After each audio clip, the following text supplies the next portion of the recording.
Dalam sepekan terakhir, Indonesia menghadapi berbagai perkembangan penting. Mulai dari kebijakan pemerintah yang sedang menyiapkan penghematan besar-besaran akibat krisis energi dunia, hingga perkembangan tim nasional Indonesia di ajang internasional.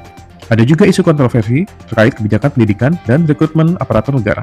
Berikut rangkuman berita nasional paling penting Indonesia dalam sepekan terakhir. Salah satu isu terbesar pekan ini adalah langkah pemerintah Indonesia menghadapi dampak politik global yang menyebabkan harga minyak dunia melonjak tajam. Pemerintah berencana melakukan penghematan anggaran hingga sekitar 80 triliun rupiah untuk menjaga stabilitas ekonomi nasional.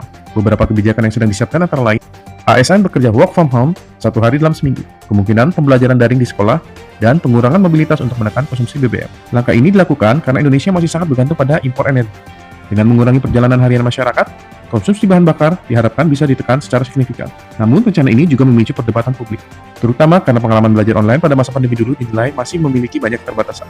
Isu lain yang menjadi perbincangan adalah pembatasan rekrutmen CPNS 2026. Di tengah kabar efisiensi anggaran, pemerintah justru membuka rekrutmen besar melalui Program Sarjana Penggerak Pembangunan Indonesia atau SPPI, yang jumlahnya mencapai sekitar 30.000 orang.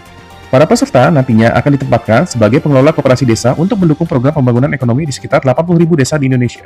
Kebijakan ini memunculkan dua reaksi berbeda di masyarakat. Sebagian melihatnya sebagai langkah strategis membangun ekonomi desa, sementara yang lain mempertanyakan konsistensi kebijakan pemerintah dalam penghematan anggaran. Setelah masa libur panjang Idul Fitri, aktivitas pendidikan di Indonesia mulai kembali normal. Berdasarkan surat edaran pemerintah, siswa sekolah seluruh Indonesia mendapatkan libur hingga 27 Maret 2026 dan kembali masuk sekolah pada Senin 30 Maret 2026. Libur panjang ini dimanfaatkan masyarakat untuk melakukan silaturahmi dan mudik lebaran. Namun, pemerintah juga tetap mengingatkan masyarakat untuk berhati-hati karena kondisi cuaca di sejumlah wilayah masih berpotensi hujan selama periode arus balik. Dari dunia olahraga, kabar menggembirakan datang dari tim nasional Indonesia yang sedang berlaga di ajang FIFA Series 2026. Tim Garuda menjalani pertandingan melawan beberapa negara, termasuk Saint Kitts and Nevis, sebelum melaju menuju pertandingan final melawan Bulgaria. Turnamen ini juga menjadi sorotan karena merupakan momen penting bagi pelatih baru timnas untuk menunjukkan strategi dan kekuatan skuad Indonesia di level internasional. Bagi para penggemar sepak bola tanah air, turnamen ini menjadi harapan baru bagi perkembangan sepak bola nasional. Di bidang geopolitik, Presiden Indonesia juga melakukan pertemuan penting dengan Perdana Menteri Malaysia. Pertemuan ini membahas stabilitas kawasan Asia Tenggara yang ikut terdampak konflik di Timur Tengah, khususnya terkait keamanan energi dan perdagangan regional. Kerjasama regional dianggap sangat penting karena negara-negara Asia Tenggara memiliki ketergantungan energi yang cukup tinggi terhadap pasar global. DPR mulai program penghematan energi.